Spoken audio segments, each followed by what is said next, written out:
to the American people.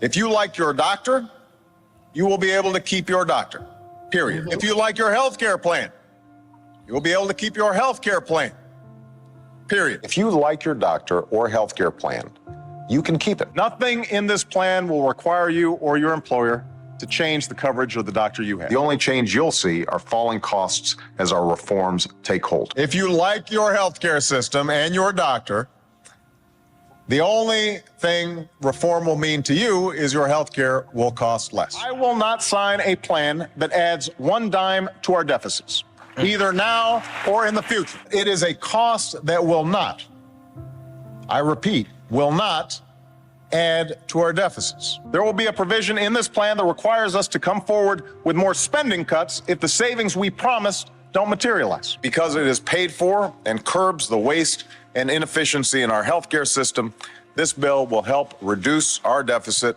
by as much as $1.3 trillion in the coming decades, making it the largest deficit reduction plan in over a decade. It will actually reduce the deficit by $4 trillion over the long term. Healthcare reform must be and will be deficit neutral in the next decade. We have built into law all sorts of measures that in the years to come, healthcare inflation, which has been rising about 3 times as fast as people's wages, is finally going to start slowing down. We'll eliminate waste, fraud, and abuse in our healthcare system, but we'll also take on key causes of rising costs, saving billions while providing better care to the American people. Reducing the waste and inefficiency in Medicare and Medicaid will pay for most of this plan. We've estimated that most of this plan can be paid for by finding savings within the existing healthcare system. The only thing this plan would eliminate is the hundreds of billions of dollars in waste and fraud, as well as unwarranted subsidies in Medicare that go to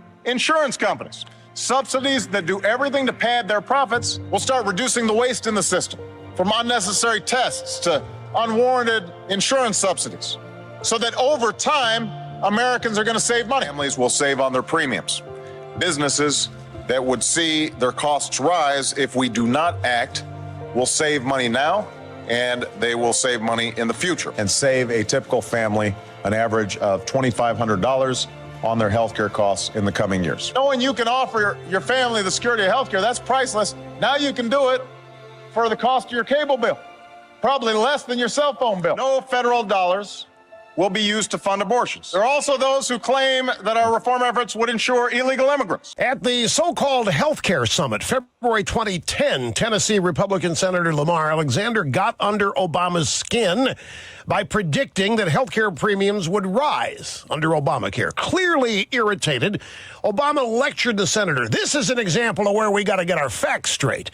And then Obama cited CBO projections that premiums would go down between 14 and 20%.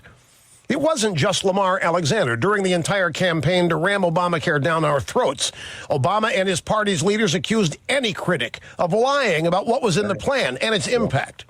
Well, the Kaiser Family Foundation just produced a new study showing that the average annual premium for employer-based plans costs over $15,000 a year. It's a 9% increase in just 1 year. How much of this is related to the passage of Obamacare? Well, let me quote the New York Times. In addition to increases caused by insurers getting ahead of potential costs, some of the law's provisions that are already in effect, like coverage for adult children up to 26 years of age and prevention services like mammogram screening, have contributed to higher expenses for some employers. Nothing Obama, Harry Reid, Nancy Pelosi, or the CBO said back then is supposed to matter now. Nobody's supposed to even remember the blatant lies they told to get Obamacare passed. The problem is I have a great memory, and I am going to make sure a whole lot of you also have a great memory, too.